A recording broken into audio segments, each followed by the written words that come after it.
Docteur Synapse. Comment abaisser la tension artérielle? Il existe bien sûr des moyens non pharmacologiques, comme la réduction de la consommation de sodium, l'augmentation de la consommation de potassium et de végétaux, ainsi qu'un exercice physique régulier, tel que la natation, le vélo ou la course.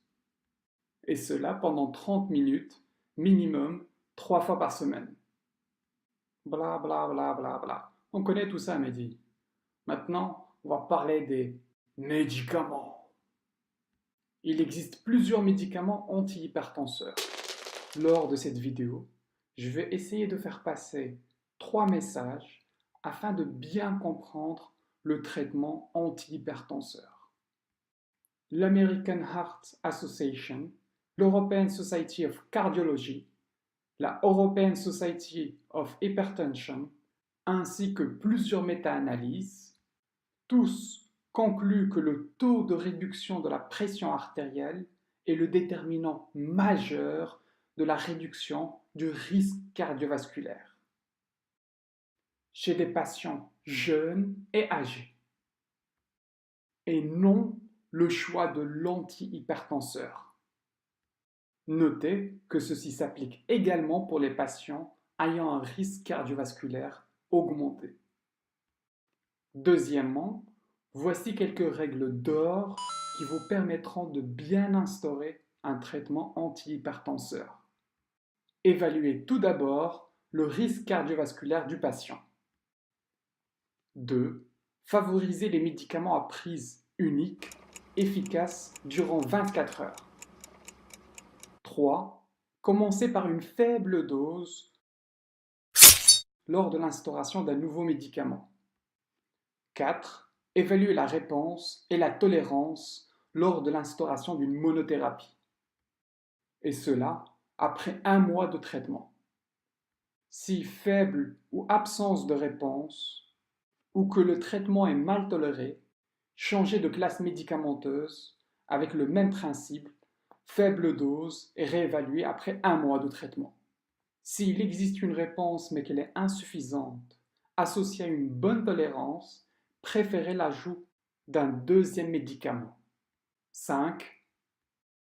Augmenter la dose implique une augmentation des effets indésirables et une faible réponse antihypertensive.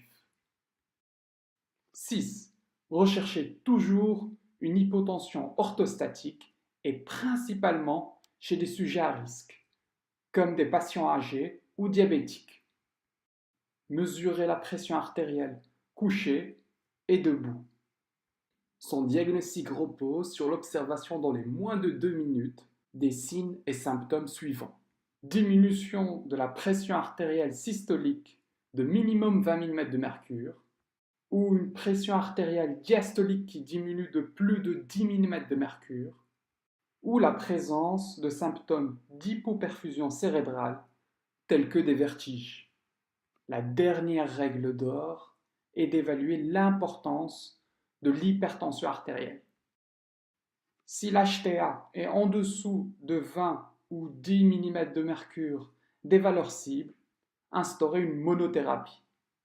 Un seul médicament.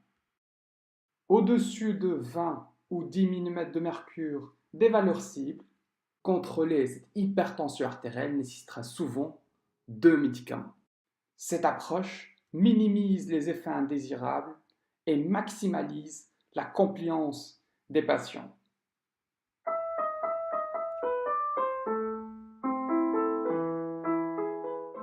En 3, nous allons traiter des médicaments.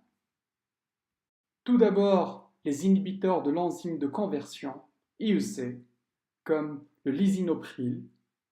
Ces médicaments représentent un premier choix chez les patients ayant une dysfonction systolique et une décompensation cardiaque, post-infarctus du myocarde, protéinurie rénale chronique.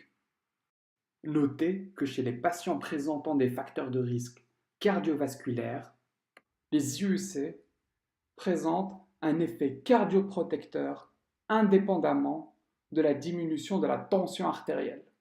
Les IUC sont également indiqués chez les diabétiques. Passons maintenant aux antagonistes de l'angiotensine 2, tels que le valsartan, qui présentent les mêmes indications que les IEC. Si le patient présente une toux chronique avec des IUC, changez par des antagonistes de l'angiotensine 2. Il est contre-indiqué de donner des IUC ou des sartans si grossesse, antécédent d'angioëdème, sténose bilatérale des artères rénales ou lors de l'hypercalémie. Notez qu'il ne faut jamais associer un IEC avec les antagonistes de l'angiotensine 2. Ces deux molécules représentent l'une des classes d'antihypertenseurs les plus utilisées. Passons maintenant aux antagonistes calciques. Deux classes. Molécules à effet vasculaire dominant de la classe des dihydropyridines comme l'amlodipine et des molécules à effet vasculaire et cardiaque avec un effet en plus sur le centre rythmogène cardiaque tels que le verapamil et le diltiazem. L'indication de molécules telles que l'amlodipine, patients âgés, hypertension artérielle isolée, BPCO et angor stable. Pour le verapamil et le diltiazem, à utiliser essentiellement lors d'arythmies. Il est extrêmement important d'utiliser ces molécules chez des patients avec une fonction cardiaque normale. Verapamil ou diltiazem plus un bêta-bloquant est une association dangereuse, car ceci peut provoquer une bradycardie, voire un bloc AV complet. À éviter lors de la décompensation cardiaque, lors d'un infarctus récent ou lors de la présence d'un bloc AV de type 2 ou 3. Les antagonistes calciques tels que l'amlodipine sont des molécules à utiliser en première intention lors de l'hypertension artérielle. Passons maintenant aux diurétiques. Il existe 3 classes.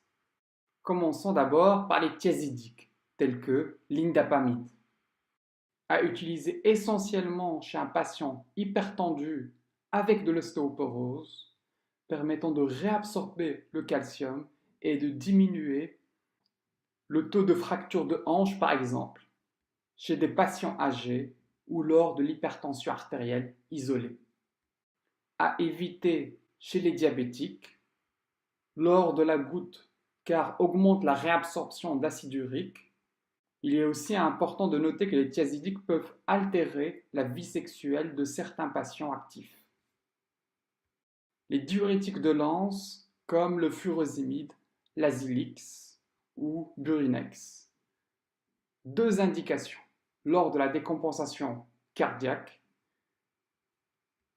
et lors de pathologies rénales chroniques.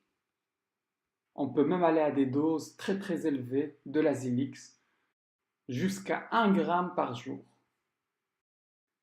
Les diurétiques thiazidiques et de Lens, mais surtout les diurétiques thiazidiques, entraînent une hypocalémie. La dernière classe étant les diurétiques d'épargne potassique, tels que l'aldactone, à utiliser essentiellement lors de la décompensation cardiaque avec une fonction rénale normale ou pour la prévention de l'hypocalémie en association avec un autre diurétique. L'aldactone, contrairement aux diurétiques de Lens et les thiazidiques, entraîne une hypercalémie. La dernière classe à laquelle on va s'intéresser étant les bêta-bloquants, tels que le bisoprolol, à utiliser post-infarctus aigu du myocarde, lors de l'insuffisance cardiaque, mais qui soit bien stable, c'est-à-dire que le patient ne présente pas d'œdème, pour contrôler la fréquence cardiaque lors d'une fibrillation auriculaire ou d'un flotteur, ou chez des patients angoureux. À ne surtout pas utiliser lors d'un bloc AV de 2e ou 3e degré, ou chez les patients asthmatiques ou BPCO sévères. Les bêta-bloquants ne sont pas à utiliser en première intention pour traiter l'hypertension artérielle, et surtout pas chez les patients de plus de 60 ans. Et toujours commencer par des petites doses. Une moitié de comprimé. La combinaison d'un antagoniste calcique tel que l'amlodipine avec des IUC ou des sartans représente la meilleure association d'antihypertenseurs. Associer un diurétique tel qu'un diurétique thiazidique avec un antagoniste calcique tel que l'amlodipine représente aussi une bonne association. Associer également un diurétique thiazidique avec un IUC ou un sartan représente également une bonne association.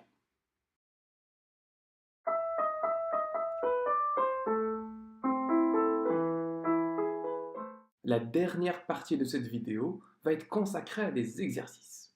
Le premier exercice va consister à choisir le bon traitement antihypertenseur en fonction de la pathologie.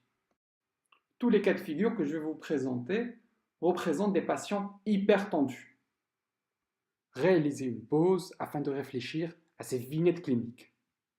Imaginez un patient hypertendu ayant une décompensation cardiaque avec dysfonction systolique. Quels médicaments allez-vous administrer? Administrez en premier des IUC ou des sartans associés à des diurétiques de l'anse tels que l'Azilix permettant de vidanger l'œdème. Vous pouvez ajouter en plus un diurétique d'épargne potassique tel que l'aldactone pour prévenir l'hypokaliémie due au Lazilix. Et en tout dernier, après que le patient soit bien stable, vous pouvez introduire une petite dose de bêta-bloquant. Dans le cas d'un patient post-infarctus présentant une hypertension, quel traitement allez-vous donner? Un IEC ou un sartan, jamais les deux en même temps, car peuvent entraîner une hypercalémie très importante, voire même un angioëdème, associé à des bêta-bloquants. Un patient présentant de l'angor, qu'allez-vous donner comme médicament? Bêta-bloquants ou antagonistes calciques tels que l'amlodipine. Un patient qui présente une protéinurie, quel médicament allez-vous choisir? Un IEC ou un sartan bien sûr. Un patient présentant une EFA ou un flotteur. Bêta-bloquants ou des antagonistes calciques ayant un effet cardiaque en plus, qui sont le verapamil et la diltiazem. Important, fonction cardiaque normale lors de l'instauration du verapamil ou diltiazem. Il est extrêmement important de noter que lors de ces 5 situations, les antihypertenseurs qu'on vient de choisir ensemble ont un effet favorable sur ces pathologies indépendamment de l'hypertension artérielle.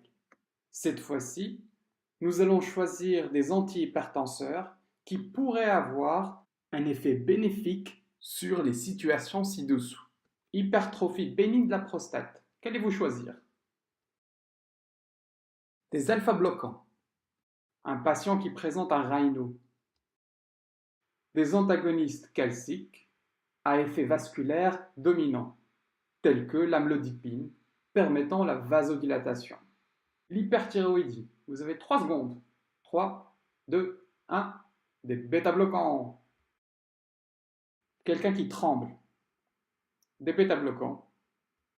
Un patient avec de la migraine. Et encore une fois, le vainqueur étant des bêta-bloquants.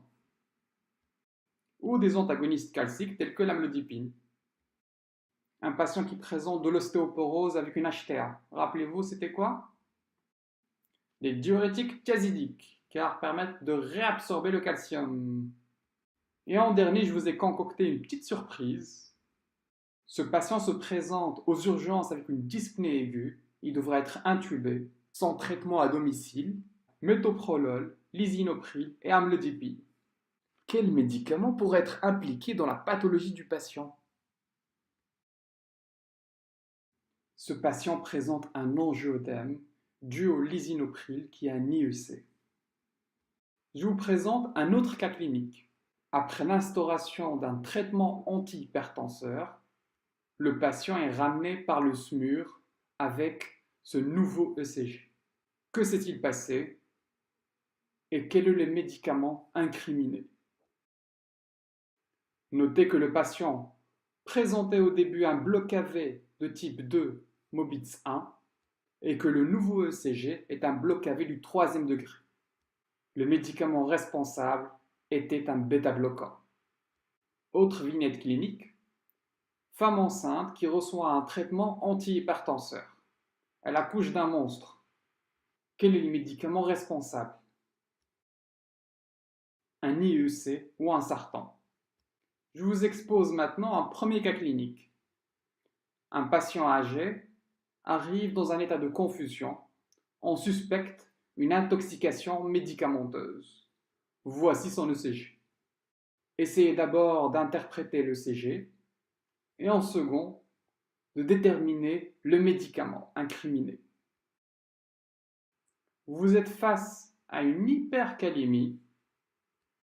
Il est possible que le patient ait consommé des IUC ou des sartans, voire même une association des deux.